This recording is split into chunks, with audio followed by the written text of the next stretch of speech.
دیکھیں غصہ تو ایک نیچرل انسٹنکٹ ہے جو اللہ نے انسان میں ودیعت کیا ہے.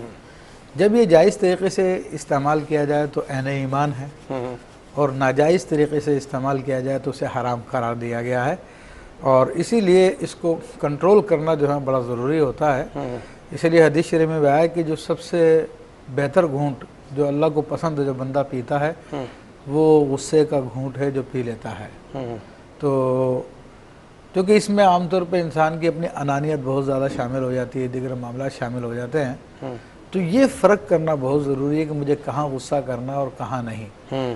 جہاں پر اللہ تبارک و تعالیٰ کے احکام کی خلاف ورزی کی جائے وہاں پر انسان کا غصہ کرنا بجا ہے، اور اس میں بھی حکمت عملی کو دیکھا جائے کہ غصہ کرنے سے یہ کام درست ہوگا یا غصے کے بجائے پیار سے سمجھانے سے یہ کام درست ہوگا.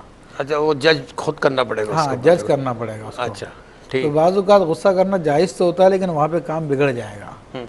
کسی پر ظلم ہوتا دیکھ رہے ہیں، زیادتی ہو دیکھ رہے ہیں، تعلق نہیں، کوئی رشتہ داری نہیں ہے، لیکن اللہ کی رضا کے لیے غصہ کیا جا سکتا ہے؟ بالکل اسے ایسے موقع پہ کیا جا سکتا ہے اور بالکل اس کو بتایا جا سکتا ہے. دیکھیں یہ غصہ اللہ نے رکھا ہے اسی لیے کہ اگر یہ غصہ انسان میں نہ ہو تو انسان پھر اپنی حفاظت بھی نہیں کرے گا. کوئی بھی اس کو آگے مارے گا پیٹے گا چلا جائے گا، اس کو کچھ بھی نہیں ہوگا. غصہ نہیں آئے گا تو یہ اپنی حفاظت بھی نہیں کرے گا. جب غصہ آتا ہے تو پھر آدمی ریئیکشن کرتا ہے. تو یہ بھی ایک نیچرل انسٹنکٹ ہے، مگر اس کا استعمال ہے کہ کیسا استعمال کیا جائے. اچھا، غصے میں تکبرانہ انداز بھی آ جاتا ہے.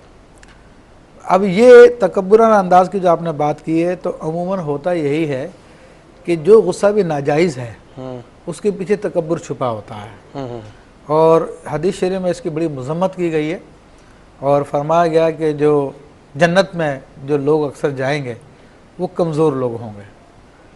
کمزور لوگوں سے مراد یہ کہ لوگ جن کو لفٹ نہیں کراتے، غریب آدمی ہے اور یہ اس قسم کی حالت ہے، کوئی تکبر نہیں کرتا، کچھ لیے دیے نہیں رہتا اور بالکل سادہ سا رہتا ہے عام طور پہ. فرمایا کہ اکثر لوگ یہی جنت میں جائیں گے، مگر ان کی شان یہ ہوتی ہے اگر کسی بات پہ قسم کھا لیں تو اللہ تعالیٰ ان کی قسم کو پورا کر دیتا ہے. اور اس کے مقابلے میں وہ لوگ جو تکبر کرتے ہیں تو بروز قیامت ان کو چونٹیوں کی صورت میں لایا جائے گا.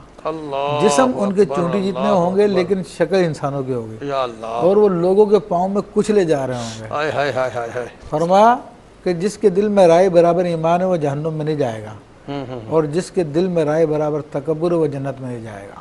اچھا، تکبر پہ اتنی بڑی وعید آئی ہے. اتنی بڑی وعید آئی ہے کہ وہ جنت کی خوشبو بھی نہیں سونگھ سکتا، حالانکہ جنت کی خوشبو 500 سال کی مسافت سے آتی ہے. اللہ